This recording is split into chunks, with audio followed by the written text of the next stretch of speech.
Hello students, good morning. Now it is the last class of your lesson second, microorganism. Microorganism का यह last lesson, इसके बाद एक class और रखेंगे जो बाद में होगा। इसके बाद हम पहले लेसन थर्ड स्टार्ट करेंगे, जिसमें कि डाउट वगैरह अगर होंगे तो वो क्लियर करेंगे। यानी एक पीरियड और देंगे इसका, वो आपको बाद में कभी भी जब देखेंगे बहुत सारे प्रॉब्लम्स है आपके पास, तो फिर इससे रिलेटेड एक लेक्चर होगा। यानी नेक्स्ट क्लास जो होगा आपका वो लेसन थर्ड होगा, जो फाइबर है सिंथेटिक फाइबर। तो चलिए आते हैं टॉपिक पे। आज लास्ट क्लास में हम लोग देखे थे कि the harmful effect of bad effect of micro organism. Micro organism किस तरह से हार्मफुल है, तो हमने देखा था कि बहुत सी बीमारियां जो होती है वो माइक्रो ऑर्गेनिज्म के कारण होती हैं। बैक्टीरिया से होते हैं, वायरस से होते हैं, फंगी से होते हैं। फूड स्पॉइल होता है। प्लांट में भी बहुत सारे डिजीज होते हैं, एनिमल में भी बहुत सारे डिजीज होते हैं। यानी कि ये जो डिजीज है एनिमल्स में या प्लांट्स में या ह्यूमन बीइंग में, वो किसके कारण होते हैं? तो वो सभी माइक्रो ऑर्गेनिज्म के कारण होते हैं। बुक में एक चार्ट दिया हुआ है अलग अलग नेम ऑफ डिजीज के साथ, उसका जो स्प्रेडिंग एजेंट है उसका किसके द्वारा स्प्रेड होता है, और उसके प्रिवेंशन मेथड भी दिया हुआ है कि किसका वैक्सीनेशन करके किस तरह से, यानी कि उसको हम रोक सकते हैं, उससे बच सकते हैं। वो सारी कंडीशन दी हुई है। तो आप वो चार्ट भी याद कर लेंगे। यानी कि name of disease, name of agent, जो काउज माइक्रो ऑर्गेनिज्म है, जो रिस्पॉन्सिबल माइक्रो ऑर्गेनिज्म जिस डिजीज के लिए, उसका भी नाम आप याद करेंगे। तो एनिमल में भी होता है, जैसे कि बहुत सारे हो गए, कफ हो गया, कोल्ड हो गया, स्मॉल पॉक्स है, नहीं, एड्स है, कोविड-19 है, ये सभी जो है माइक्रो ऑर्गेनिज्म के कारण होते हैं। प्लांट्स में भी होता है। प्लांट्स में देखे थे जो मोसेक होता है, जिसमें कि लीफ जो होता है वो खराब हो जाता है। एनिमल में होने वाले जैसे फुट एंड माउथ डिजीज है, एंथ्रेक्स है, तो ये सभी जो है एनिमल्स में होते हैं। तो अभी तक हम लोगों ने लास्ट क्लास में ये डिस्कस किया था disease caused by microorganism. Now in this class we will discuss about food poisoning. The present topic is food poisoning.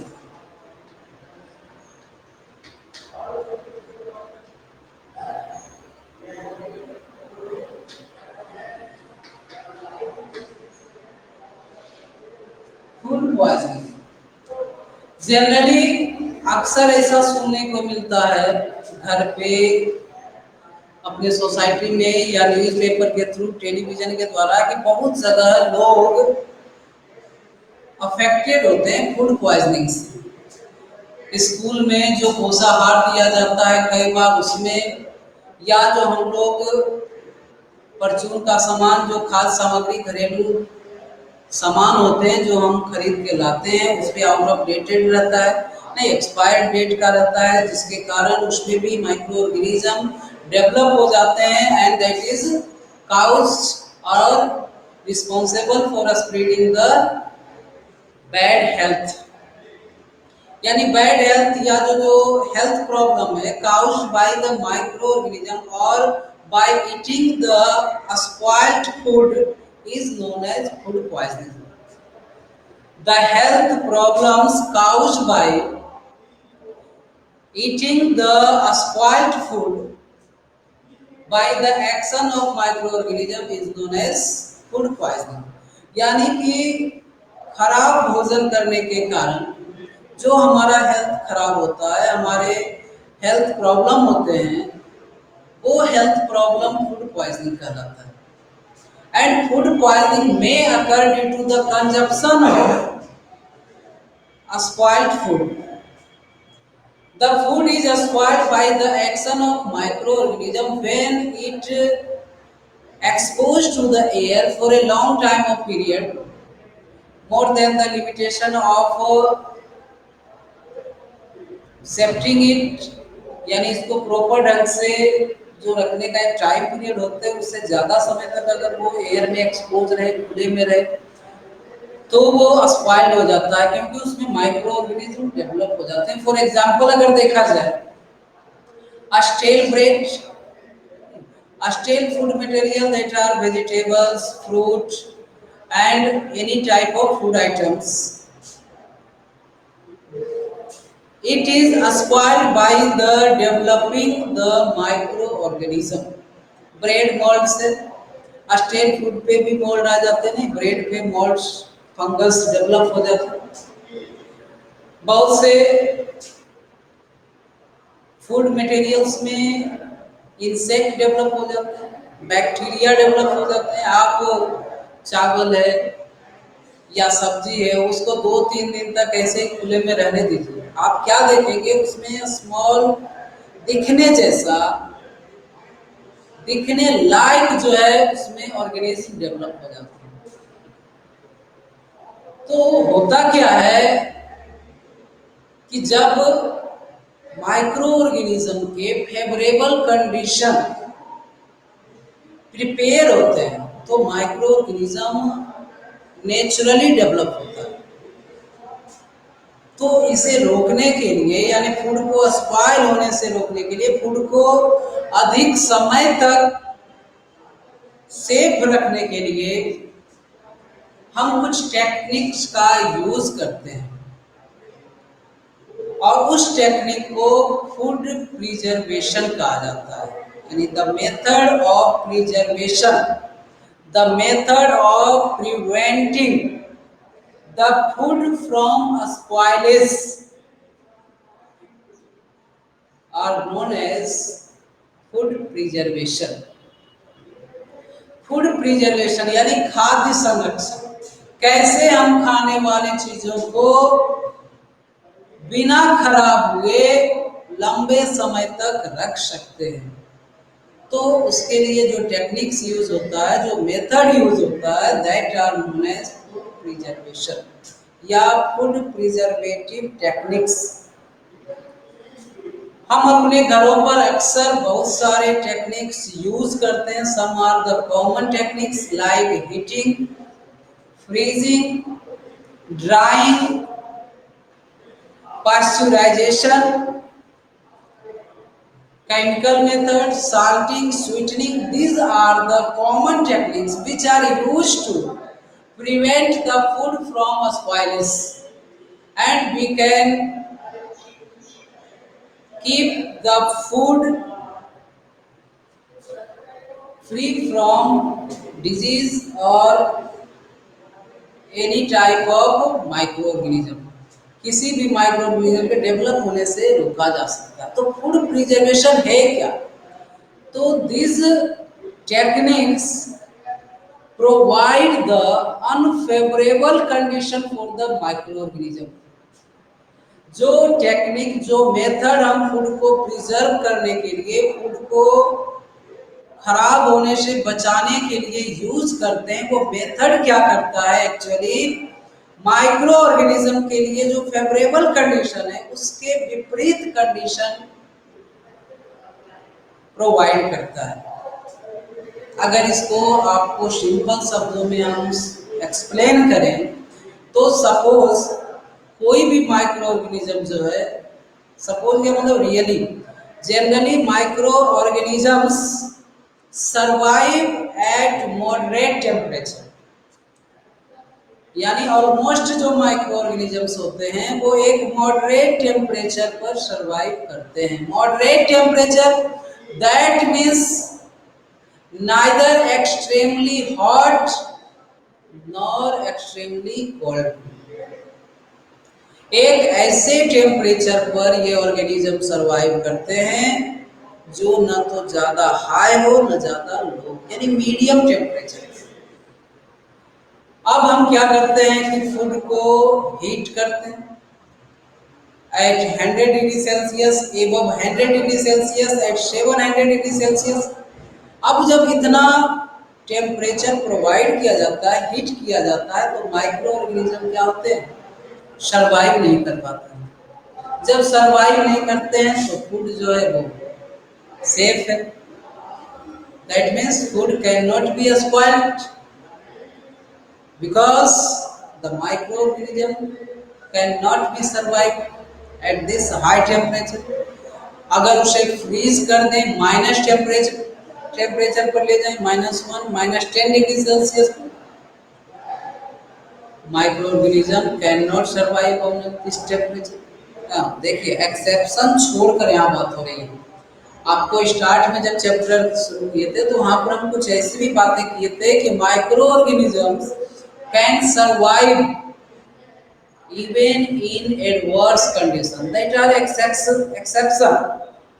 कि micro organism very high temperature पर भी सर्वाइव करता है, वेरी लो टेम्परेचर, लेकिन generally जो food को spoil करने वाला माइक्रो ऑर्गेनिज्म है वो एक नॉर्मल मॉडरेट टेम्परेचर पर ही सर्वाइव करता है। ज्यादा हाई टेम्परेचर पर भी नहीं एग्जिस्ट करेगा और ना ज्यादा लो टेम्परेचर। यानी कि कुल मिलाकर अगर कहा जाए तो food preservation is the method to provide the unfavorable condition।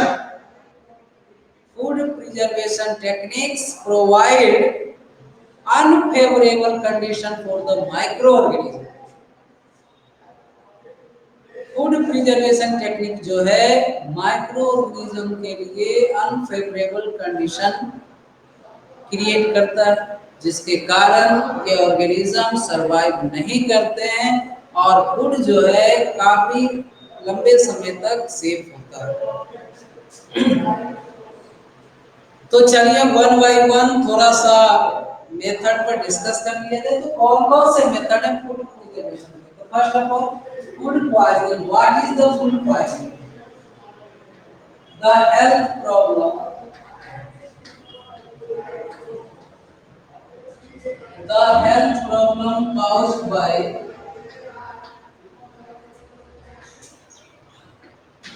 eating the spoiled food, by eating the spoiled food is known as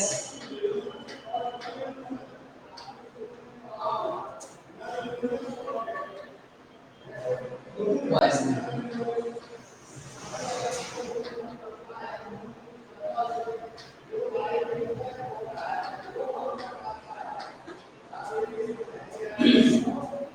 Health problem caused by eating the spoiled food is known as food poisoning। Food preservation,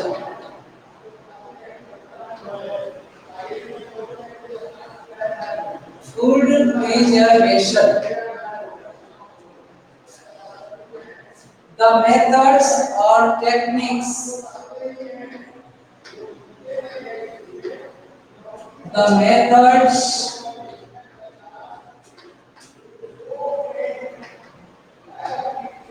or techniques are used to prevent the food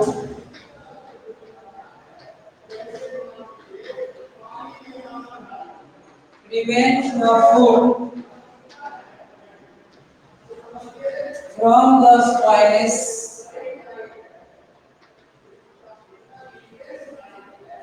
from the spoilage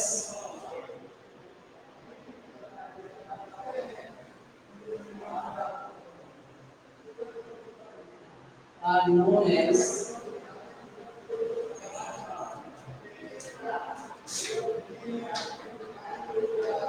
food preservations। या इसी को अगर कहा जाए तो the process of preventing the food, the process of preventing the food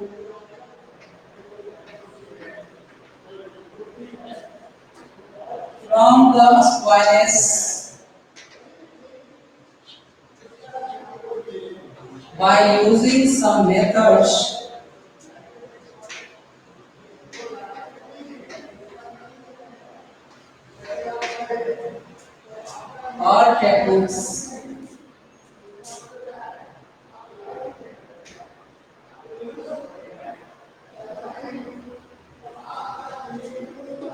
genetics is known as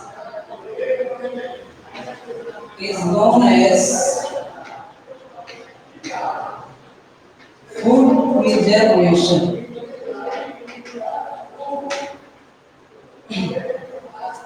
यानी simply अगर इसे कहा जाए तो the process of preventing the food The process of preventing the food from the spoilage is known as food preservation.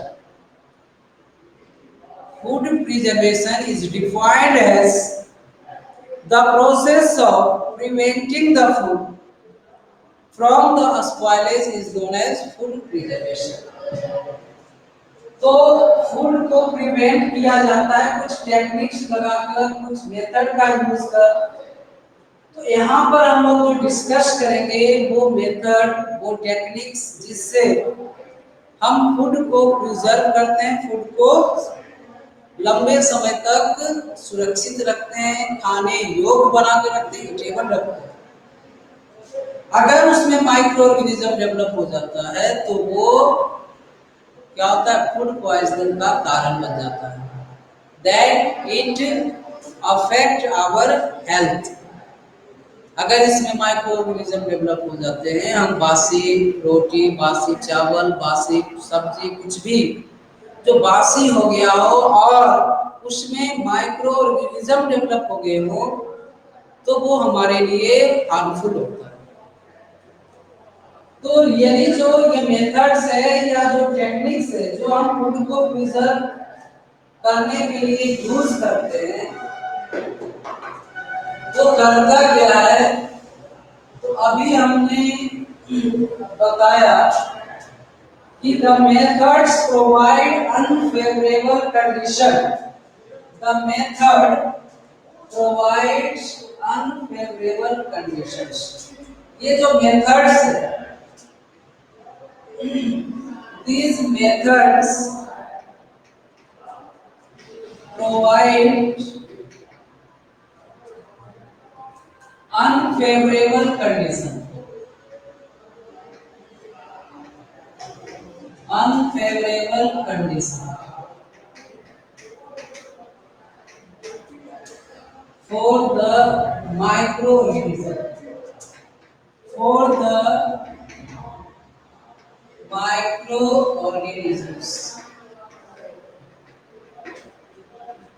क्या करता है, जो भी मेथड यूज करते हैं फूड को प्रिजर्व करने के लिए, वो मेथड जो है माइक्रो ऑर्गेनिज्म के सर्वाइव के लिए अनफेवरेबल कंडीशन प्रोवाइड करता है, जिसके कारण उसका सर्वाइवल, उसका एग्जिस्टेंस पॉसिबल नहीं होता, यानी वो एग्जिस्ट ही नहीं कर पाता। और जब माइक्रो ऑर्गेनिज्म फूड मटेरियल में एग्जिस्ट नहीं करेगा तो वो फूड को खराब नहीं कर सकता है। It does not spoil the food. तो यहाँ पर जो हम लोग डिस्कस करेंगे वो कौन कौन से मेथड हैं, वो कौन से टेक्निक हैं जिससे फूड को प्रिजर्व किया जाता है।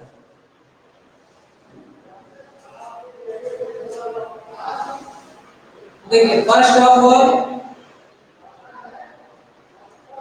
these methods are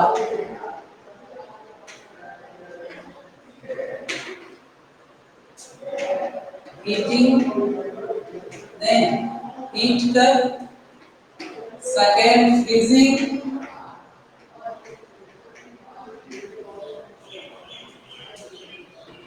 third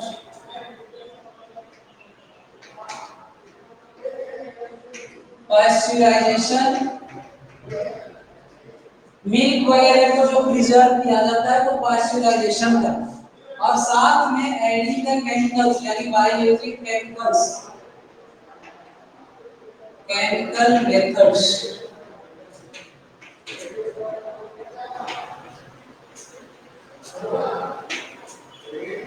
chemical methods, salting by adding the salt and sweetening by adding the sugar.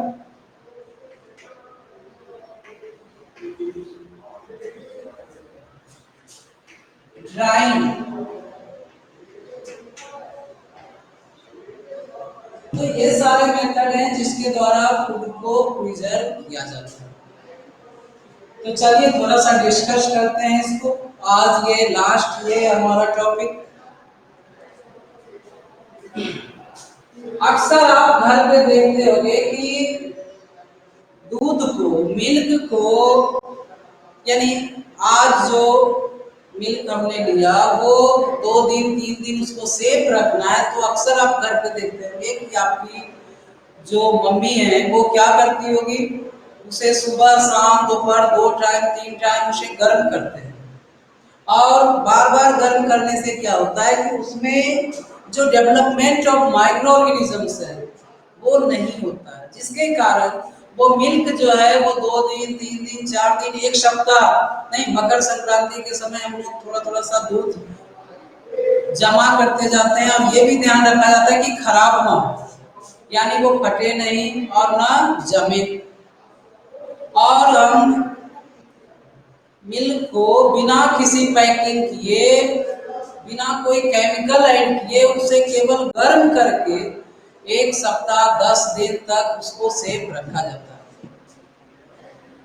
तो heating is a very suitable method to prevent the food from the spoilage by killing the germs, by killing the microorganism, or by providing the unfavorable condition for the survival of microorganism। तो heat कर, गर्म करके हम food को safe रख सकते हैं। या घर पे जो दाल बच जाता है या वेजिटेबल सब्जी नहीं, अब लार्ज अमाउंट में बचा हुआ है, अब ध्यान देना है कि भाई ज्यादा बर्बाद नहीं हो, वेस्ट नहीं हो, तो हम उसे क्या करते हैं कि समय से पहले उसे फिर से गर्म कर लेते हैं। गर्म करने के बाद उसकी जो लाइफ पीरियड है, उसको जो सेफ है वो ज्यादा समय तक रहता है, यानी वो जल्दी खराब नहीं होता है, लंबे समय तक वो सेफ होता है। तो इस तरह से फूड को हीट करके, गर्म करके उसको अधिक समय तक हम सुरक्षित रख सकते हैं। सेकेंड है फ्रीजिंग। फूड को ठंडा कर, यानी लो टेम्परेचर पर हम उसे फ्रीज करते हैं, ठंडा करते हैं। अगर मिल्क को आप फ्रीज में रख दें, कर्ड को फ्रीज में रख दें, वेजिटेबल को फ्रीज में रख दें, तो फ्रीज में क्या होता है, टेम्परेचर एक लिमिट से लो होता है। अब उस लो टेम्परेचर पर 0 डिग्री या माइनस टेम्परेचर पर माइक्रो ऑर्गेनिज्म सरवाइव नहीं करते, जिसके कारण फूड स्पॉइल नहीं हो पाता है और फूड सेफ होता है। तो अक्सर हम लोग देखते हैं कि जो मिल्क है या वेजिटेबल है या दाल है, इसको हम ठंडा करके काफी लंबे समय तक 2 दिन 3 दिन 4 दिन तक हम उसको सेफ रखते हैं। तो हीटिंग के द्वारा और फ्रीजिंग के द्वारा, ये दोनों प्रोसेस के द्वारा हम फूड को प्रिजर्व करते हैं। Next, pasteurisation. पास्चुराइजेशन, आप दूध जो दुकान से लेते हो, जो डेयरी का मिल्क होता है, जो फूड यानी पैकिंग किया हुआ रहता है, वो 10-10 दिन 15 दिन 1 महीने डेट का होता है, वो कैसे सेफ होता है, तो उसको पास्चुराइज किया जाता है। उसमें केमिकल प्रोसेस भी होता है, केमिकल मेथड्स भी होते हैं। इसीलिए कहा जाता है कि कभी भी आप पैकेट का जो दूध लेते हो, वो पैकेट के दूध को बिना गर्म किए यूज ना करें, यानी पहले उसे अच्छी तरह से बॉयल कर लें। After boiling the milk should be used. Boil करने के बाद ही मिल्क को यूज करना चाहिए, बिकॉज उसमें presence of some microorganism may be और केमिकल्स होते हैं जो कि गर्म करने के बाद वो समाप्त हो जाते हैं। तो पास्चुराइज करके मिल्क को लंबे समय तक सुरक्षित रखा जाता है। Next, chemical methods. Next point is chemical methods. Chemical methods, कुछ केमिकल्स ऐड कर फूड को प्रिजर्व किया जाता है। Some common chemicals are known as vinegar नहीं, विनेगर नाम सुने हैं, सोडियम बेंजोएट,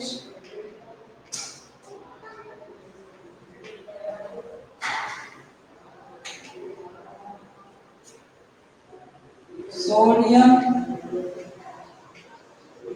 बाईमेटा सल्फेट,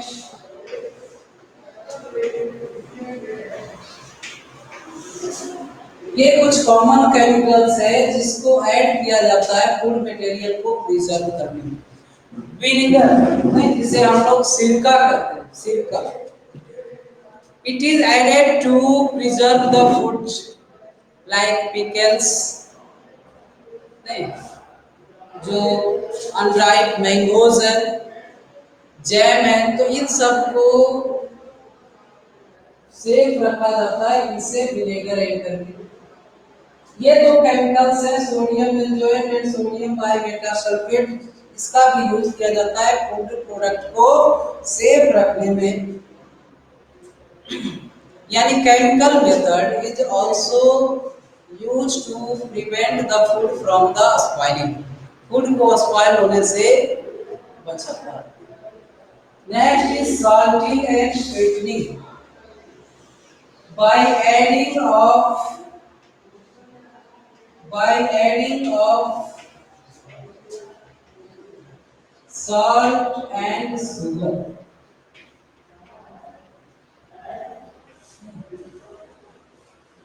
पिकल्स होते हैं, मीट होते हैं, बहुत सारे नॉनवेज मटेरियल्स होते हैं जिसमें हम ऑयल, सॉल्ट वगैरह ऐड करके उसको काफी समय तक हम सेफ रखते हैं। अचार हो गया, अचार में भी तेल और ऑयल मिलाकर हम उसे क्या करते हैं, सेफ रखते हैं। यानी बहुत ऐसे फूड मटेरियल होते हैं जिसमें साल्ट मिला देने से वो जल्द खराब नहीं होता, वो जल्दी स्पॉइल नहीं होते हैं। शुगर भी मिलाए जाते हैं, जैसे जैम है, जेली है, ये सबको लंबे समय तक सेफ रखने के लिए, प्रिजर्व करने के लिए शुगर ऐड किया जाता है, चीनी मिलाया जाता है। यानी salting and sweetening, salting means हो गया adding of salt, salting means adding of salt and sweetening that means adding of sugar. तो सॉल्ट ऐड कर, शुगर ऐड कर फूड को प्रिजर्व रखा जा सकता है, फूड को प्रिजर्व किया जाता है सॉल्ट मिलाकर या शुगर ऐड। हाँ देखिए मेथड्स जो है, हर मेथड हर फूड प्रोडक्ट पर एप्लीकेबल नहीं है, ये चीज ध्यान रखना है। अब ऐसा नहीं कि फ्रीजिंग करना है तो सबको फ्रीज कर दो, हीटिंग करना है तो सबको हीट कर दो, नहीं, वो डिपेंड करता है कौन सा प्रोडक्ट किस मेथड के लिए यूजफुल है या कितने समय तक हमको उसे रखना। तो ये दो चीजें होती है, एक तो टाइम पीरियड, कितने समय तक हमको सेफ रखना है, उसके अनुसार मेथड यूज होता है। दूसरा फूड की क्वालिटी कैसी है, किस तरह का फूड है, उसके अनुसार हम टेक्निक यूज करते हैं या मेथड यूज करते हैं। नेक्स्ट इज ड्राइंग, नहीं सुखा कर। घर पे आप देखते होंगे कि फूड को सुखाया जाता है, जैसे पापड़ वगैरह, चिप्स वगैरह जो बनते हैं तो पहले आप देखते हैं कि घर पे उसको सुखाते हैं। और भी बहुत से फूड प्रोडक्ट होते हैं जिसे कि आप सुखाते होंगे, देखे होंगे। तो सुखा कर, तो ड्राइंग करने से क्या होता है, removing the, it is the process to remove the moisture from the food material, food material से मॉइस्चर को पूरी तरह समाप्त कर दिया जाता है। And in the absence of moisture the microorganism cannot be survived। Moisture के एब्सेंस में माइक्रो ऑर्गेनिज्म सर्वाइव नहीं हो सकता। एक लास्ट टॉपिक है पैकेजिंग, यानी पैकिंग। तो जनरली अक्सर हम फूड मटेरियल को पैकिंग यानी पैकेट में आप देखते होंगे बिकता होगा, चिप्स है, कुरकुरे है, स्नैक्स है, इन सबको प्लास्टिक रेपर्स में पैक किया जाता है with the antioxidant gas, nitrogen gas के साथ पैक किया जाता है। ये क्या करता है कि कोई भी एक्सटर्नल गैसेस को इन्वॉल्व होने नहीं देता है। यानी कि जब तक ऑक्सीजन इन्वॉल्व नहीं होगा या कोई दूसरे गैस इन्वॉल्व नहीं होंगे तब तक जो है उसमें माइक्रो ऑर्गेनिज्म डेवलप नहीं हो सकता। इसीलिए ये जो फूड पैकेट किया जाता है, पैकिंग किया जाता है, वो बिल्कुल एयर टाइट कंटेनर होता है with nitrogen gas. Air tight container जिसमें कि एयर का एक्सचेंज ना हो, इस तरह से फूड को प्रिजर्व किया जाता है। तो ये आपका लास्ट लेक्चर था लेसन सेकेंड का। इसका एक्सरसाइज और क्वेश्चन आंसर आपको भेज दिए जाएंगे। फर्स्ट लेसन का उम्मीद करते हैं आप लोगों ने कॉपी कंप्लीट कर लिया होगा। इसका एक्सरसाइज और क्वेश्चन आंसर आपको 1-2 दिन में दे दिए जाएंगे। आप लेसन फर्स्ट सेकेंड दोनों कंप्लीट कर लेंगे। वर्ड मीनिंग अभी तक आपको दिए नहीं थे, तो वर्ड मीनिंग भी आपको दे देंगे। वर्ड मीनिंग सभी का कॉमन होना चाहिए, क्योंकि एग्जाम में जो क्वेश्चन आएंगे वर्ड मीनिंग का वही होगा जो आप लोग के पास होगा, तो सबका सेम होना चाहिए। कल के डेट में ये नहीं हो कि हमारा लिखा हुआ नहीं है, वो क्वेश्चन में पूछा गया है। तो याद करते रहें। आज के लिए इतना ही। That's all.